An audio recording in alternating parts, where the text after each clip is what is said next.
Assalamualaikum warahmatullahi wabarakatuh. Perkenalkan, nama saya Magdun Tabarat. Nomor induk mahasiswa saya 221011200613. Di sini saya akan menjawab pertanyaan dari dosen pengampus saya, yaitu yang pertama, jelaskan contoh pelanggaran kode etik akuntan dan jelaskan kode etik yang dilanggar. Nomor 1, seorang akuntan yang membocorkan informasi rahasia klien kepada pihak lain tanpa izin klien, yaitu kode etik yang dilanggar, yaitu prinsip kerahasiaan yang menyatakan bahwa seorang akuntan harus menjaga kerahasiaan informasi.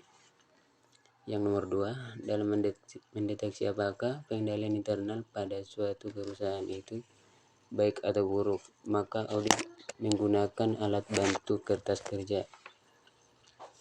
Complaint test. Ada 3 yang dimaksud adalah ICQ, flowchart, dan naratif.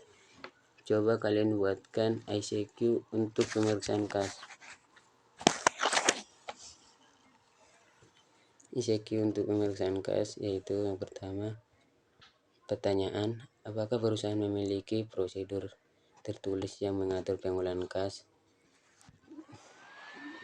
Tidak, karena menunjukkan ketidakadaan prosedur tertulis. 2. Apakah ada pemisahan tugas antara yang menerima kas dan yang mencatat dalam buku kas? Jawaban saya tidak, atau menunjukkan kurangnya pemisahan tugas. Yang ketiga, apakah ada persetujuan manajemen yang diperlukan untuk penarikan kas dari bank? Tidak, menunjukkan ketidakadaan persetujuan dari manajemen. Saran dan rekomendasi yaitu pertama, disarankan untuk mengembangkan prosedur tertulis untuk mengatur penerimaan kas. Yang kedua, disarankan untuk memisahkan tugas antara penerimaan kas dan pencatatan kas untuk meningkatkan pengendalian internal. Yang ketiga, disarankan untuk memerlukan persetujuan manajemen sebelum penarikan kas dari bank untuk memperkuat pengendalian. Auditor atas nama Aldi Putra, reviewer atas nama Nana, dan auditi atas nama Jonathan. Oke, pertanyaan yang ketiga, buatlah time schedule untuk pemeriksaan sebagai berikut. Yang pertama kas, yang kedua piutang, yang ketiga hutang, dan yang keempat persediaan. Time schedule. Yang pertama, Irfan sebagai auditor, auditi cash, kegiatan perencanaan pemeriksaan cash, waktu jam 9 sampai jam 10 WIB, 1 minggu, durasi 1 minggu, tempat kantor auditor.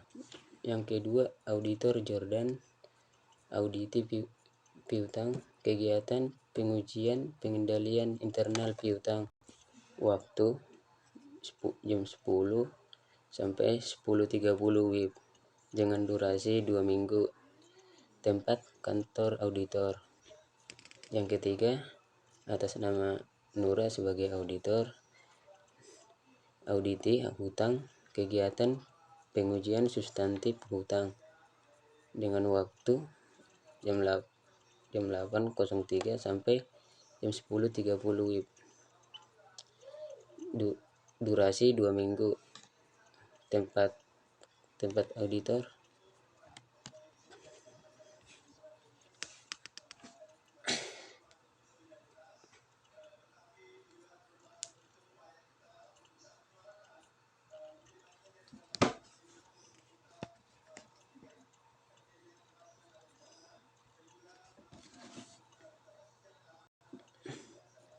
Yang keempat, atas nama auditor Naufal, auditi persediaan, kegiatan pengujian pengendalian internal persediaan, waktu pukul 9 sampai 12 sampai pukul 12.19 WIB dengan durasi 2 minggu, tempat kantor auditor. Dan yang terakhir, atas nama Fitriani sebagai auditor dan auditi pajak, kegiatan penyelesaian dan pelaporan hasil pemeriksaan pajak dengan waktu jam 9.30 sampai jam 12.30 waktu Indonesia Barat. dengan durasi 2 minggu, tempat kantor auditor. Dan yang soal nomor 4, audit teknik adalah cara memperoleh audit evidensi atau bukti audit yang kompeten. Ada banyak yang cara, coba sebutkan dan jelaskan serta berikan contoh audit teknik tersebut. 4. Observasi. Auditor